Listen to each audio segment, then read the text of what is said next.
como consequência, você reduziria a quantidade de energia que as pessoas consomem, mas não a quantidade de energia necessária para poder de processamento, porque a gente já está reduzindo os chips cada vez mais, né? Independentemente do tamanho das pessoas, os chips estão sendo tão pequenos quanto possível, só que já estão chegando no nível atômico, né? Então... Aproveitando, eu ia te perguntar sobre a computação quântica. Aí já se conecta com esse assunto. Você acha que a computação quântica vai chegar muito longe, vai substituir a computação tradicional? Eu acho que tem muitos, desde os anos 90, né, que se tem muitas tentativas nesse sentido. Eu não sei muito bem como é que se vai lidar com isso, porque tudo que você, como todo caso, tudo que a gente usa é booleano, o computador é tudo booleano. Aí voltava para aquela parte que eu estava falando do caso dos animais correrem com patas ou com rodas, né? O fato de nós não pensarmos de forma booleana, de nós pensarmos de uma maneira talvez mais semelhante a um float, não implica necessariamente que não seja possível reproduzir.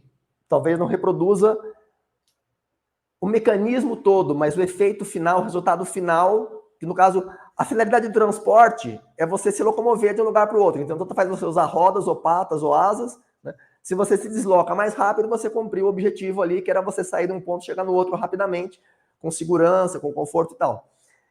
No caso do pensamento, né? Quando você passa para a situação do pensamento, você tem um sistema booleano ou um sistema com float, e você tem um sistema com lógica aristotélica, ou com lógica paraconsistente, ou lógica difusa, você muda muita coisa, mas você pode talvez alcançar resultados praticamente equivalentes. Você não tem necessariamente uma mudança em função disso. No caso da abordagem que eles dão, a propaganda que eles fazem sobre a computação quântica, é que isso pode acelerar muito muita coisa. O processo pode ficar muito mais rápido.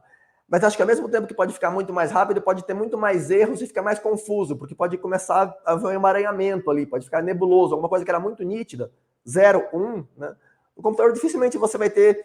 Pode ter problema? Pode, mas é relativamente raro, né? No HD com 10 tera, com 5 tera, é muito raro você ter algum erro, assim. Depende do HD também, claro, depende do tempo de uso. Mas com 1 ano de uso, por exemplo, os HDs da Hitachi duram bastante tempo, né? Então, você tem pouquíssimos erros por períodos relativamente longos. No caso de computação quântica, quando você deixa de ter 0 e 1 e você passa a ter uma interface que não é bem definida, passa a ser um valor nebuloso, né? Um valor contínuo, quase contínuo, um valor suave, uma variável suave. Para você distinguir claramente entre uma coisa e outra, fica muito mais difícil. E aí começa a haver algumas confusões, inclusive, né, de interpretações. Então, acho que a computação quântica ela pode trazer muitos benefícios, mas dependendo da maneira como ela foi implementada e como começar a ser usada, ela pode gerar muita bagunça. Eu acho que no começo ela vai trazer mais dificuldades do que soluções, mas aos poucos vão encontrando soluções para essas dificuldades que vão surgir inicialmente, né? Eu acho que as principais dificuldades são justamente essa questão de ausência de uma interface definida como a gente está habituado, que você tem 0 e 1 é muito claro, o que é 0 e o que é 1. Quando você tem um valor contínuo, onde você vai fazer o corte preciso e vai separar? E por que você vai determinar o critério ali?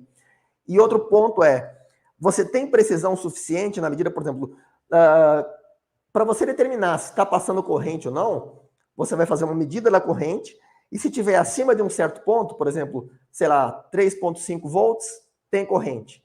Menos de 3,5 não tem corrente, né? Então, talvez seja plausível aí. Ele vai considerar 3,7, geralmente tem corrente. E quando tem menos que isso, não tem. Agora, se você tem 3,499998 volts, o seu instrumento de medida já não vai te dizer claramente se aquilo é de fato 3,5, um pouco para cima, um pouco para baixo, né? Então, não dá para saber se aquilo vai para o 1 ou para o 0, ou se você vai interpretar... As interpretações vão começar a ficar cada vez mais nebulosas quando você começar a usar mecânica quântica para tratar de computação, né? Algumas questões que a gente trata de maneira booleana vão precisar ser consideradas e vai precisar de uma reformulação completa. Não é só pegar a computação e colocá-la em termos quânticos. Vai ter que repensar muita coisa da maneira como está sendo feita atualmente, porque vai funcionar as incertezas nas medidas vão passar até um peso substancial, que atualmente não tem tanta importância, porque você tem uma corrente de 3,5 volts ou 0, é muito fácil você distinguir 0 de 3,5. Mas você distinguir 3,4 99998 de 9999 já é uma sutileza muito pequena e o próprio instrumento mudou a temperatura, mudou um pouco a temperatura, a medida daquela corrente que você acabou de medir já vai dar uma incerteza maior do que a diferença que você gostaria de medir, né? Então, a flutuação na temperatura já vai interferir naquilo.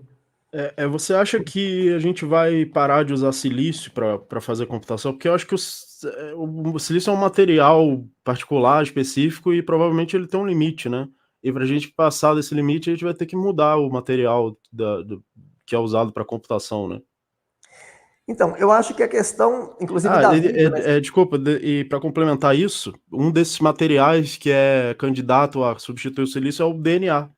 Porque o DNA ele faz computação num tamanho muito menor do que o silício, né?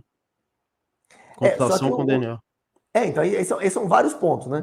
No caso, por exemplo, o carbono, porque o carbono, ele é não sei se é a matéria-prima da vida, mas um dos componentes mais fundamentais, assim, um dos componentes que determina se um planeta, se você consegue, se você não volatiliza o carbono, né, se o carbono não está volatilizado, você pode ver que tem uma você